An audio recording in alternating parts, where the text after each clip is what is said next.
Hi guys, welcome to this little video. The reason why I'm doing this video is because I've recently been put on Fluoxetine, or commonly known as Prozac. I wanted to do this little video because of the symptoms that I'm currently suffering from the effects of the drug. And I wanted to make this video so as anybody who wanted to reference, as I have been doing over the last few days on YouTube and on the internet, to see what the side effects are like and why I feel like I feel, basically. I'm a 45-year-old man, obviously, and I live in Northern Ireland, and I've been suffering on and off the past few years with a very painful condition, an arthritic type condition, and I ended up with a knee replacement in 2005. The knee replacement never was a success. I had 5 operations on the knee, and basically each operation left its scar, left its mark, so much so that the knee was replaced. Problem was, after the operation, the knee never fully properly bent in, limited straightening and limited bend. But I noticed that over time it was like a swelling or a growth was on the inside of the knee, and I always knew there was something inside the knee. But eventually, going to doctors and stuff, and a long preamble with the medical fraternity, was diagnosed that I have a condition of arthrofibrosis in the knee, whereby so much scar tissue and inflammation and swelling down the years and the operations, basically the whole inside of my knee was all grown over. Surgeon told me that he couldn't cut that all out because it would have just left me with a flap of skin over a metal knee, and the only way really to cure the limitation in the bend was to amputate above the knee. Obviously I don't want to do that, but pain. I live in pain 24 hours a day, 7 days a week, and that pain is deeply debilitating, physically but also mentally. It has taken me to the point of suicide on a few occasions.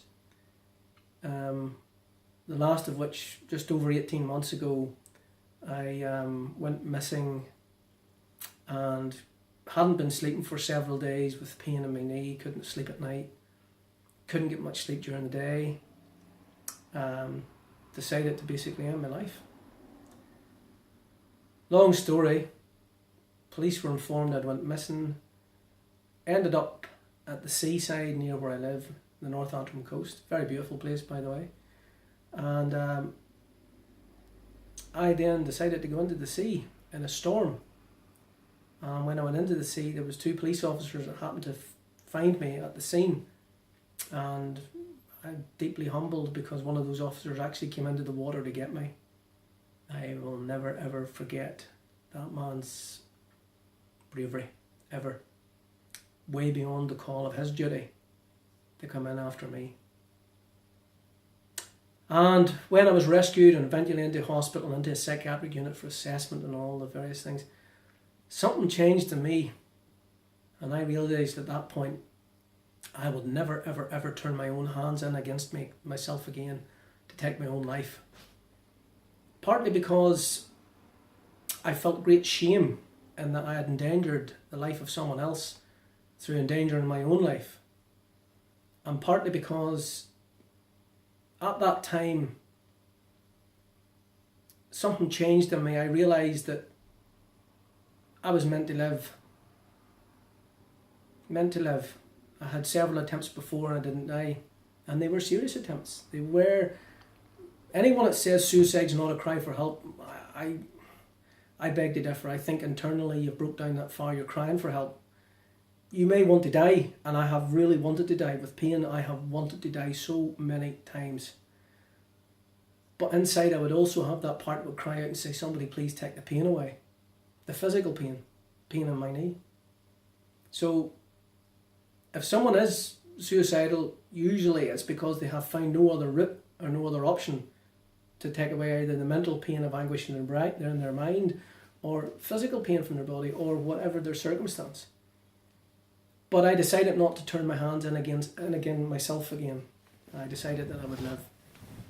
So The last 18 months have been hellish. I have been on a roller coaster ride of depression and anxiety and pain and struggling to cope basically in life, struggling to make decisions in life, would have bursts of motivation and energy which would then be sapped by depression. I about 10, 12 days ago went to see a psychiatrist. I went to see my doctor first and was referred to my psychiatrist, and I have a lot of trauma that's been in my life. I've suffered a lot of trauma. So I've had to be referred to a CBT therapist for trauma therapy. But I've also got a lot of pain, physical pain, and it's so difficult just to cope at times with the pain. It numbs my head. I cannot even think at times. I'm in that much pain. But the reason for this video is I had to go see the psychiatrist, and it was deemed then to put me onto this drug called Fluoxetine, or Fluoxetine, or commonly known as Prozac. Now, the first 2 to 3 days of taking it was not bad. I kind of thought placebo effect. I felt a little bit better, but I thought it has to be placebo. There's no way that the drug would work that fast. It's a SSRI, and they're notorious for being slow to help. But I took it first 2 days, again, not too bad.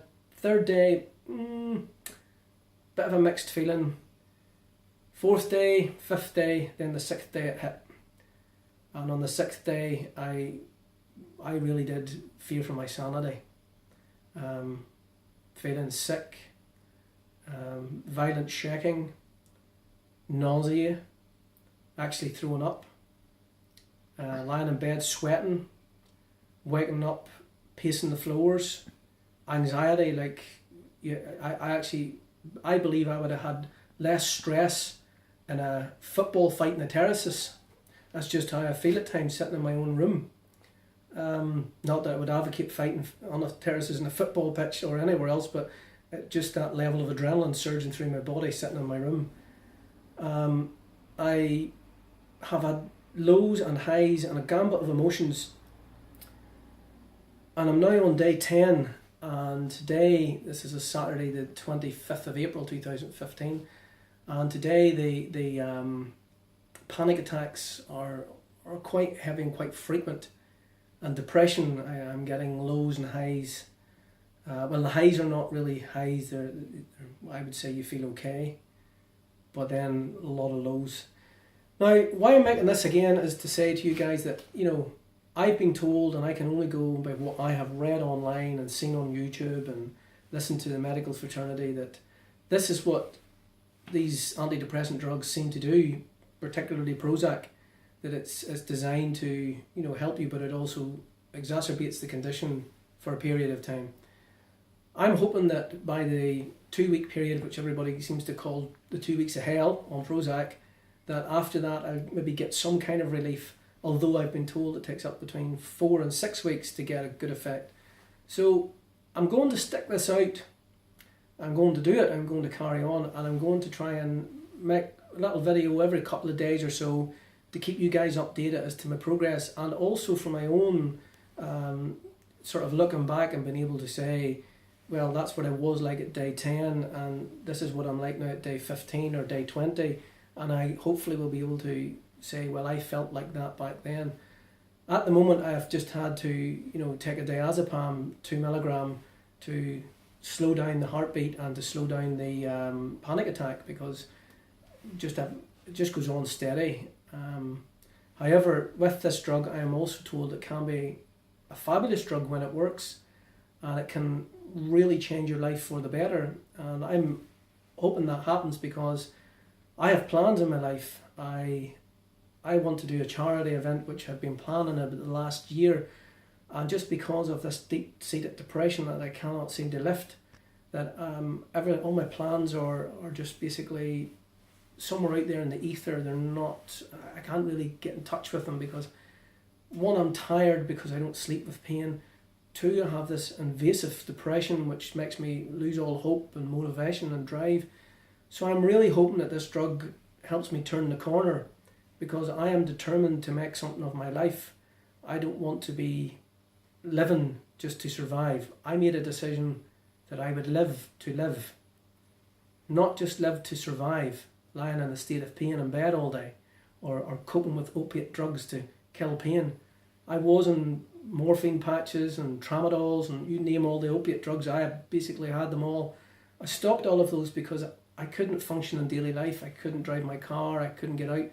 So I had to stop all of those and go on to like heavy doses of ibuprofen and paracetamols and stuff to try and control the pain. So that's why I'm in a lot of pain, and I would rather trade that off than have the drugged effect of the opiates, because that in itself nearly destroyed me. One thing I will point out on the Fluoxetine, which is a big problem, is weight loss. I'm finding I haven't properly eaten now in 10 days. Find it exceptionally difficult to have an appetite. Have to force myself to eat, and when I eat, it's very, very difficult to actually swallow and keep the food down. But I'm hopeful that will get better too with the progression of the drug as it starts to maybe become more tolerant inside my body and inside my system. So I, as I say to you, have made a decision to live, and live I will. Come hell or high water, I will get through this. I will complete my charity challenge, which I will name what I'm going to do, and I think it's appropriate on the 11th of May, I believe that's World Mental Health Week, I think it is. So I'll update you guys then as to what I'm planning on doing for a charity event to raise awareness about depression and suicide, and just how quickly it can invade your life and destroy your life and destroy the life of all those around. Like, I have tried suicide on several occasions, and I have really genuinely tried. And some of you will say, well, why were you not successful? I suppose the reality is I really didn't want to die. No one, I think, really wants to die. I think they want people to understand how much pain they're in, that they want to die. And I would just say in this little video, if you're out there, wherever you are in the time zones, whatever part of the world you're in, if you're seeing this video, if you're feeling suicidal, please, please, please, please, please reach out to someone. Even if it's a stranger in the street, go out and ask them to get you help. Because there is good people out there and there is help. You just have to ask for it. And you sometimes have to keep asking, because there's an old saying that he who shouts loudest on the football terrace is the one that gets heard. And you sometimes in life have to shout louder than everybody else just to get help. It's not ideal. You shouldn't have to in society shout your lungs out to get help, but sometimes you have to. And I would urge you tonight or today, whatever time zone you're in, if you feel that, if you feel under that serious pressure, reach out, speak to someone, tell them how you feel. But just don't do what you're planning in your head to do tonight or today. Put that off for another day. Try it. Try saying to yourself, I'll give it one more day and I'll speak to people and I'll see if there's another option. Because there's always other options. I have found that myself. When I thought there was no options and I tried to do what I tried to do, when I got help and wasn't successful in the attempt, I found there was help. There was other people looking at it in a different way, and if I had seen it at the time, I wouldn't have endangered my life. So I would say to you, please, please, please reach out and speak out.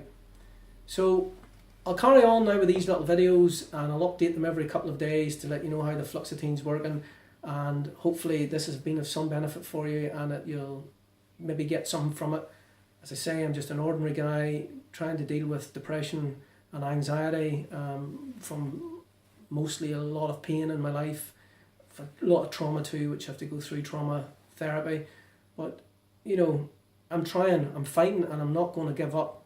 I am going to properly live my life with enjoyment and power in it and happiness in it, because I deserve it and so does everybody else deserve that in life. It's a basic right basically of the human species to enjoy their life in relative peace and health, and I'm going to do my best to enjoy my life. I've tried several times to end it. Now I'm going to try to really live it. Thanks, guys.